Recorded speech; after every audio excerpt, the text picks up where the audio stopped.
الفاتحة.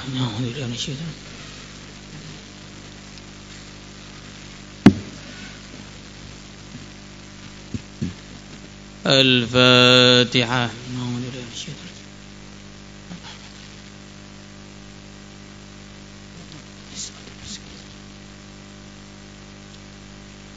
الفاتحة.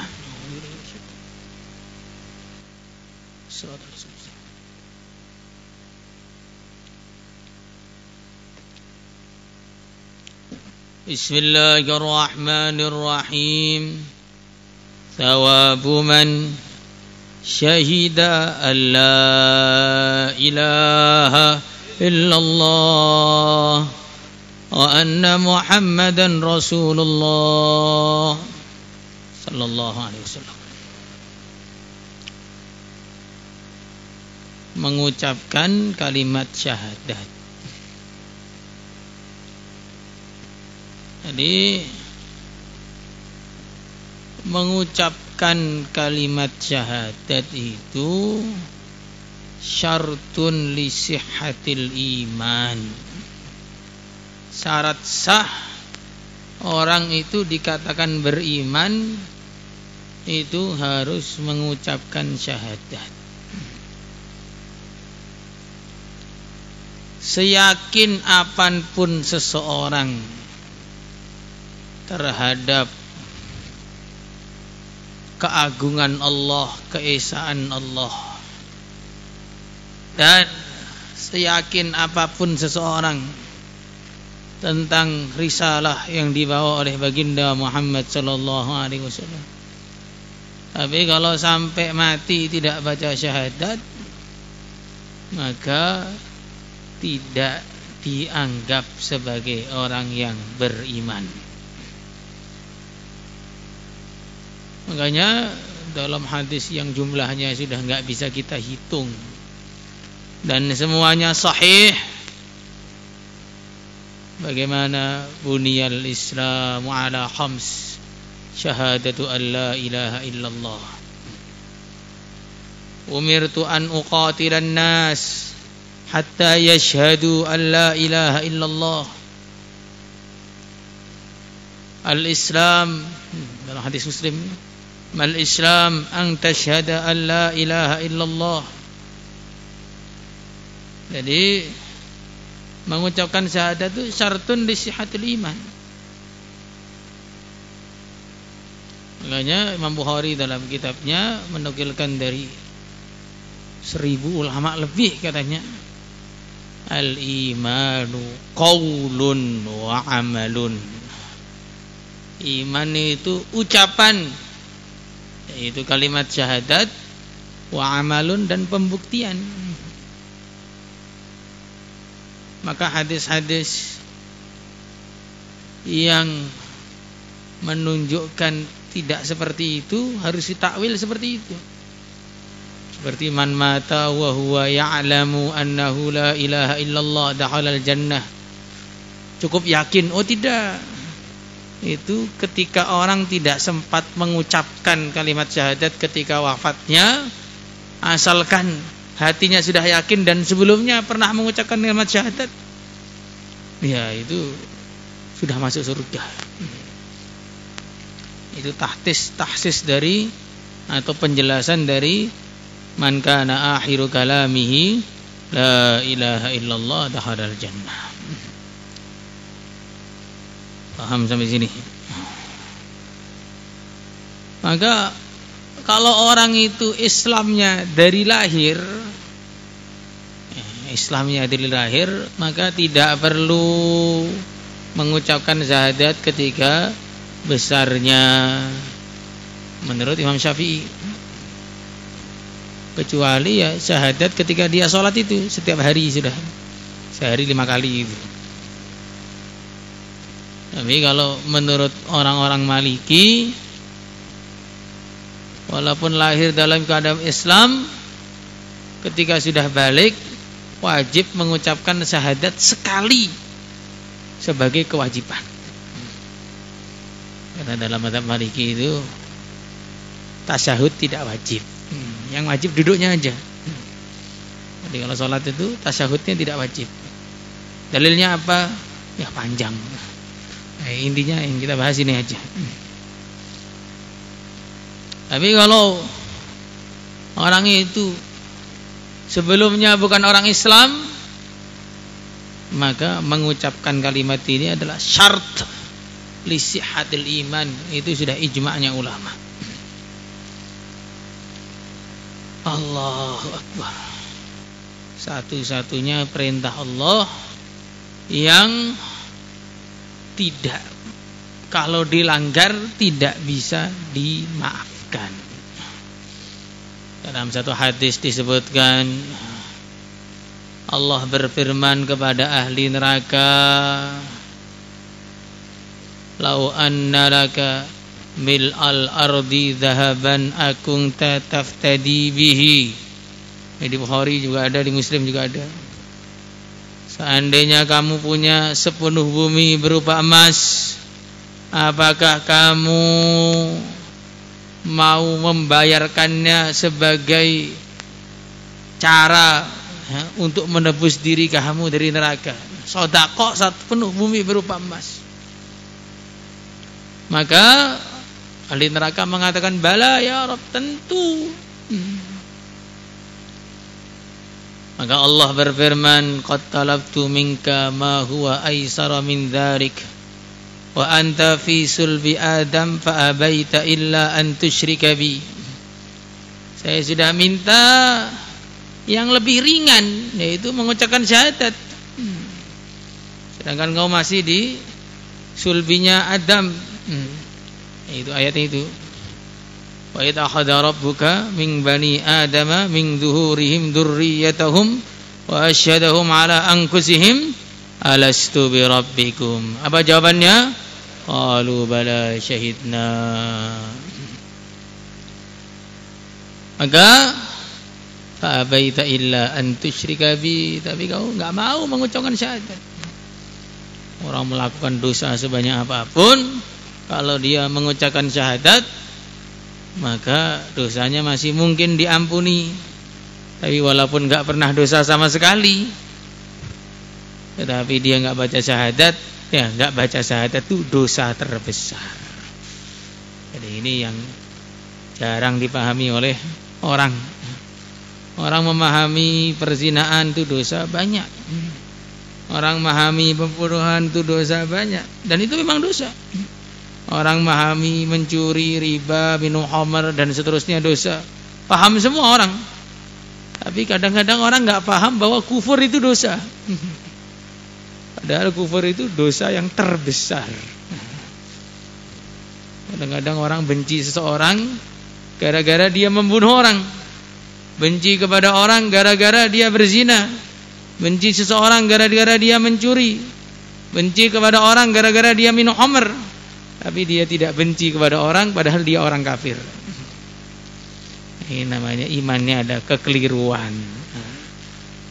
La tajidu qauman yu'minuna billahi wal yawmil akhir yuwadduna man haddallaha wa rasulahu walau kanu aba'ahum aw abna'ahum أو إخوانهم أو عشيرتهم أولئك كتب في قلوبهم الإيمان وأيدهم بروح منه ويدخلهم جنات.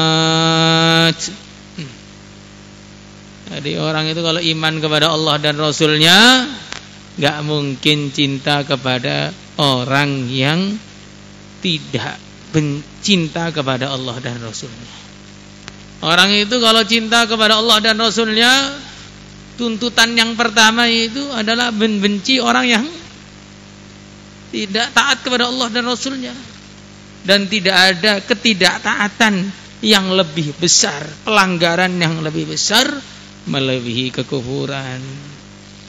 Orang cinta pada orang kafir itu imannya kelirunya pol. Apalagi nonton Piala Dunia, ya. nonton bioskop, lihat drama Korea. Ini imannya keliru. Orang sedang memuji Allah dan Rasulnya, kok malah kamu cinta kepadanya, itu kan gak cocok. Maka tidak mungkin berkumpul dalam hati satu orang cinta kepada Allah sekaligus cinta kepada musuhnya Allah, itu gak mungkin. Mesti berpisah. Allahumma inna nas'aluka hubbaka wa hubba rasulika wa hubba man yuhibbuk. An Ubadah bin Samit radhiyallahu ta'ala anhu 'anil nabiy sallallahu alaihi wa ala alihi wa sallam qala man syahida an la ilaha illallah, barang siapa bersaksi bahwa tidak ada Tuhan selain Allah, wahdahu, hanya Allah, la syarikalah, tidak ada sekutu baginya. Jadi yakin kepada Allah belum cukup, yakin kepada Allah dan yang lain itu bukan Tuhan. Orang Mekah itu kan dia juga yakin kepada Allah, tetapi dia menganggap yang lain juga Tuhan. Itu bermasalah. Makanya di Quran bagaimana diulang-ulang dalam banyak ayat tuh. Wala in sa'altahum man khalaqas samawati wal arda layakulunna Allah. Kalau kamu tanya wahai Muhammad kepada orang-orang Mekah, siapa yang menciptakan langit dan bumi, layakulunna Allah. Semua sepakat yang menciptakan Allah itu sepakat. Fana yufakun, tapi bagaimana mereka kok diselewengkan? Habis yakin Tuhannya Allah, Lata dan Uzza jadi Tuhan juga. Bahkan orang kafir zaman dulu itu saking bodohnya, saking tololnya, ya dulu sekarang sama aja. Itu kalau pergi kemana-mana membawa 3 batu. 1 batu untuk masak, 1 batu untuk membunuh anak, 1 batu untuk disembah. Kok di tengah jalan ketemu batu yang lebih bagus, Tuhannya dibuang, ganti Tuhan baru. Ini bukan mencari teman baru, Tuhan baru. Nah, kalau di sepanjang jalan nggak ada batu yang bagus sama sekali, bagaimana? Nah, nanti dia kumpulkan pasir, ditumpuk, datangkan ontanya, suruh kencing, setelah kencing resmi jadi Tuhan. Nah, jadi tumpukan pasir yang dikencingi onta itu jadi Tuhan. Jadi belum jadi Tuhan kalau belum dikencingi onta. Tuhan apa yang begini itu? Tapi ada yang lebih bodoh dari mereka, yaitu orang yang menganggap dunia ini gak ada Tuhannya. Ini lebih bodoh lagi. Orang-orang yang ateis. Nah, kalau ditanya, semua terjadi kebetulan. Nah, semuanya terjadi kebetulan. Kenapa ada matahari? Kebetulan. Kok gak hancur-hancur kalau kebetulan? Maka zaman dulu ada orang yang dia ini ateis akut. Dia mendebat semua orang-orang Islam pada waktu itu. Diceritakan oleh Syekh Zaid Mabruk. Nah, beliau mengatakan, ulama Jazair itu menukilkan cerita itu. Maka dia menantang debat Imam Abu Hanifah. Orang ateis itu intinya kepahamannya ya bahwa semua itu kebetulan.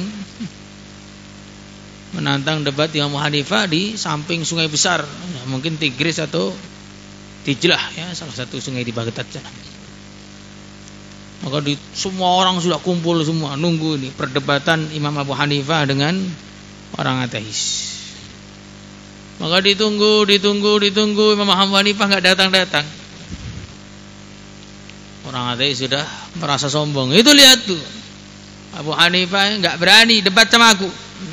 Makanya dia terlambat. Setelah dia hampir capek, hampir bubar, tiba-tiba Imam Abu Hanifah datang naik sampan dari seberang sungai. Maka orang tadi bertanya, kenapa kamu kok terlambat? Gak berani kamu debat dengan saya? Enggak, saya berani. Cuman tadi itu kapal habis di seberang sungai, itu habis kapalnya. Saya nunggu, kenapa kok nggak ada kapal yang datang? Maka tengah-tengah nunggu itu ada angin besar. Kebetulan angin itu menjatuhkan satu pohon. Kebetulan pohonnya itu langsung terbelah menjadi dua.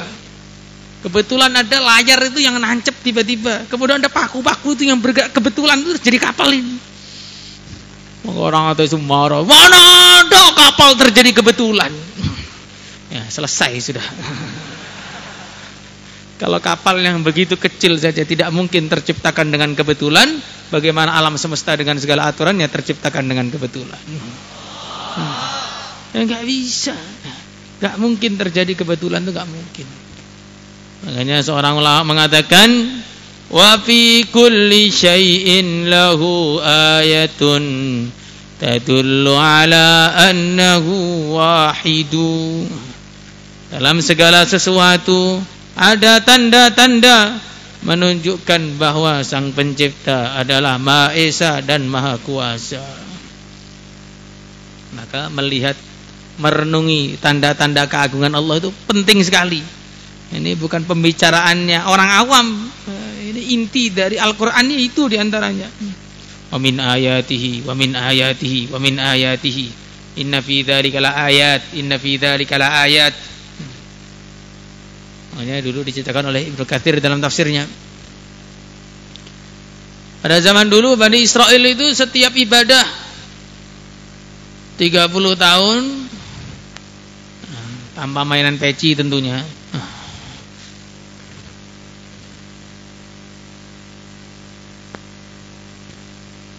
Ibadah 30 tahun,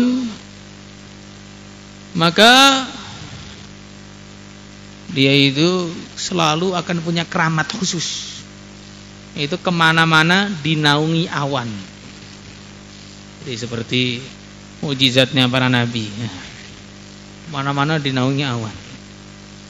Maka ada salah satu orang itu ibadah full 30 tahun. Ternyata tidak ada awan yang menaungi dia. Akhirnya dia mengadu kepada ibunya, datang ke rumah ibunya. Awan nggak ada di atas kepalanya, ibunya ada awannya itu. Ibunya lebih kondang. Maka bilang, Bu, saya ini sudah genap 30 tahun nih ibadah. Kok tidak ada awan yang menaungi kepala saya? Maka ibunya bilang, mungkin selama 30 tahun nih kamu pernah maksiat. Oh tidak pernah maksiat.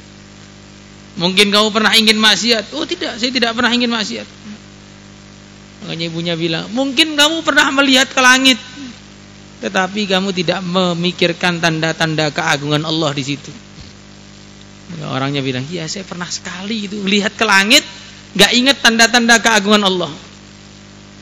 Makanya ibunya bilang, gara-gara kamu lihat langit gak ingat tanda-tanda keagungan Allah, Allah cabut keramat kamu.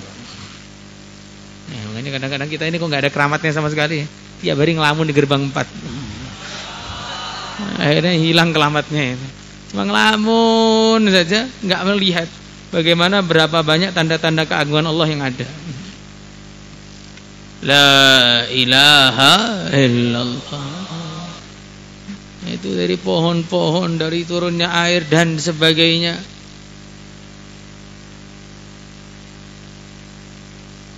Itu berapa banyak tanda-tanda keagungan Allah. Cuman kita itu saking seringnya tidak pernah mikir. Satu gambaran yang mudah saja. Kita sering minum air kelapa, tapi kita nggak pernah berpikir bagaimana Allah masukkan air kelapa itu dalam kelapa tersebut. Kita potong itu pohonnya, nggak ada selangnya. Kita cari di bawah, nggak ada mata airnya. Bagaimana ada air yang begitu segar dalam kelapa tersebut? Nggak ada orang yang berpikir. Sibuk gini aja.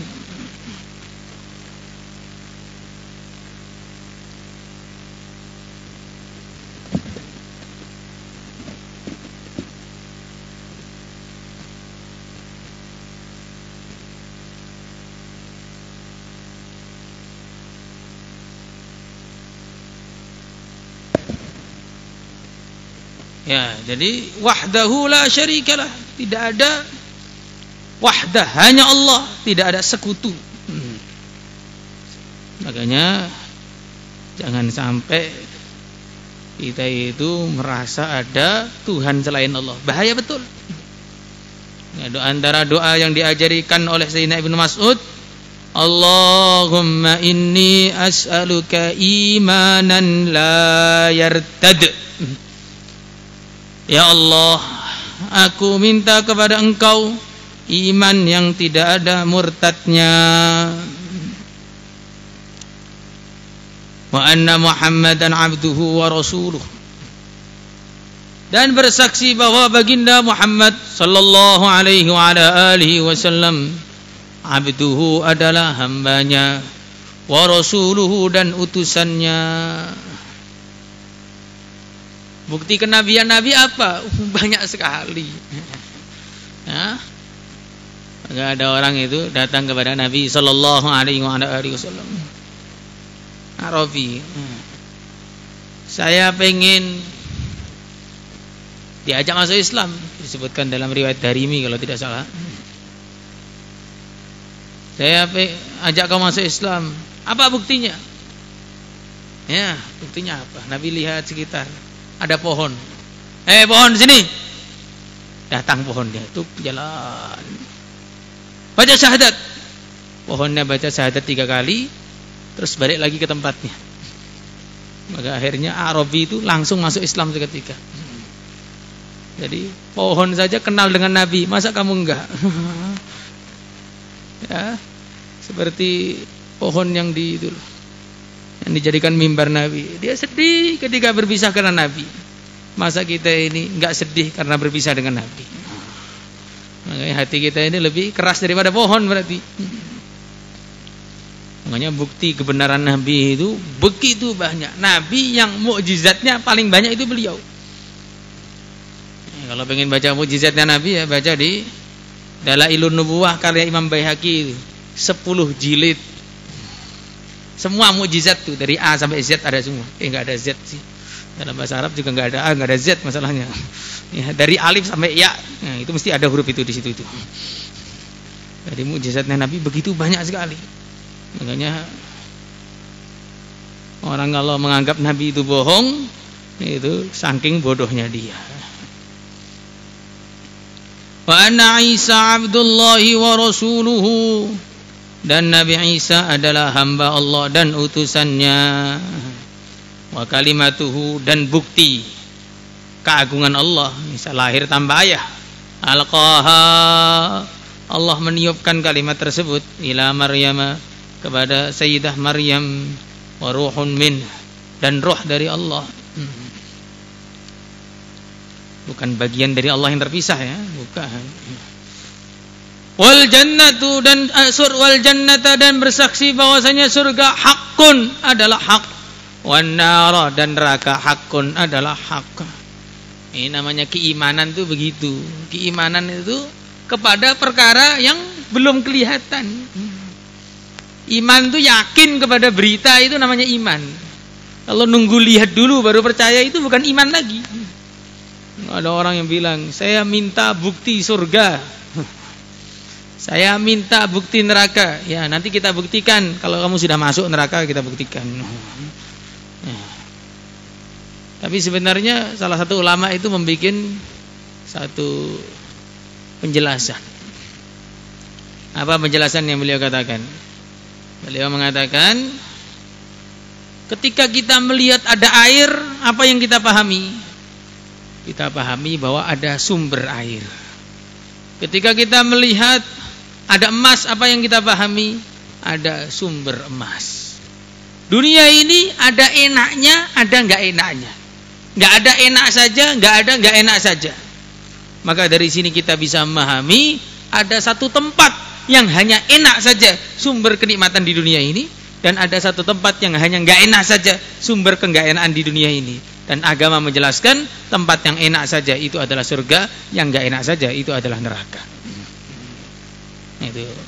Tapi kalau orang itu memang jatahnya neraka, ya tetap ngengkel. Mana belum lihat? Ya nanti kalau sudah masuk tahu, tapi enggak bisa keluar. Na'udzubillahi minan nar. Nah, ini kalau orang yang enggak paham ya kita katakan begitu, tapi kalau kita enggak seperti itu. Seorang ulama, beliau mengatakan kepada muridnya, tadi malam saya lihat surga dan neraka.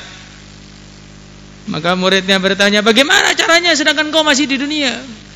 Maka ulama tadi mengatakan, saya tadi malam baca hadis tentang surga dan neraka. Saya lebih percaya dengan hadis Nabi daripada apa yang saya lihat dengan mata kepala sendiri. Ya, jadi ya begitu itu. Kalau nggak begitu ya bukan orang iman namanya. Iman itu percaya perkara yang ghaib. Alladzina yu'minuna bil ghaib. Lah inti dari perkara ghaib itu apa? Ya surga neraka itu intinya. Ya diteruskan azab kubur dan sebagainya. Ada sebagian orang Jawa yang sangat nggak punya otak. Apa yang dia katakan? Mana ada azab kubur? Sekarang zaman sudah canggih. Coba kita pasang CCTV di kuburan. La haula wala quwata. Ini ketinggalan.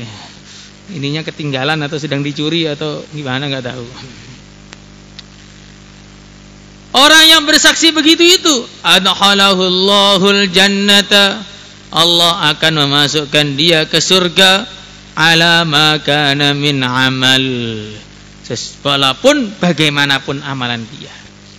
Ya, seperti yang sering kita katakan, ya, bahwa kesalahan dalam iman itu tidak bisa dimaafkan.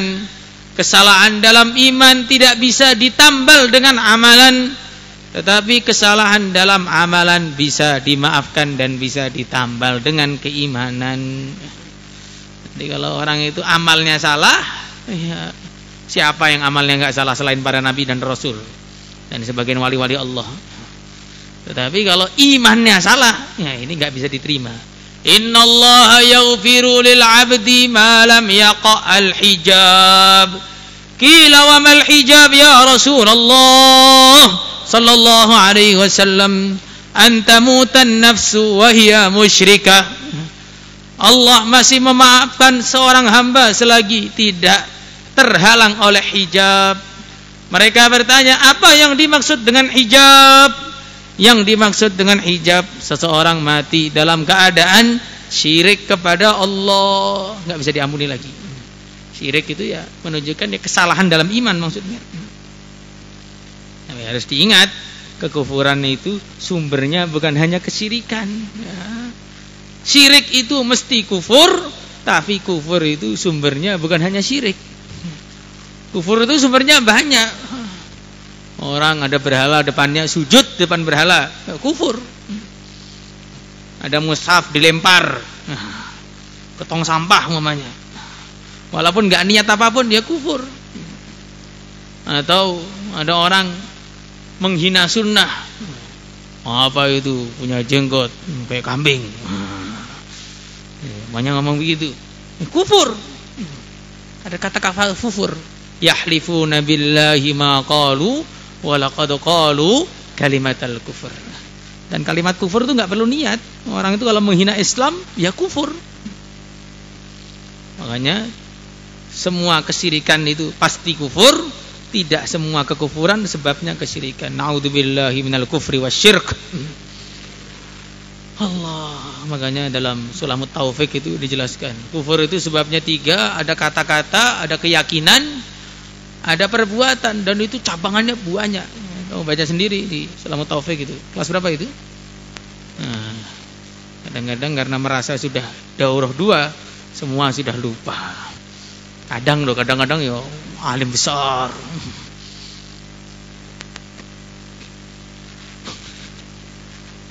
Wa fi riwayatin li Muslimin sami'tu Rasulullah sallallahu alaihi wa ala alihi wasallam yaqul man syahida an la ilaha illallah, siapa yang bersaksi yakin bahwa tidak ada Tuhan selain Allah, wa anna Muhammadan Rasulullah, dan bahwa Nabi Muhammad adalah utusan Allah, haramallahu alaihin nar, Allah mengharamkan baginya api neraka. Allahumma ja'alna minhum. Salatullah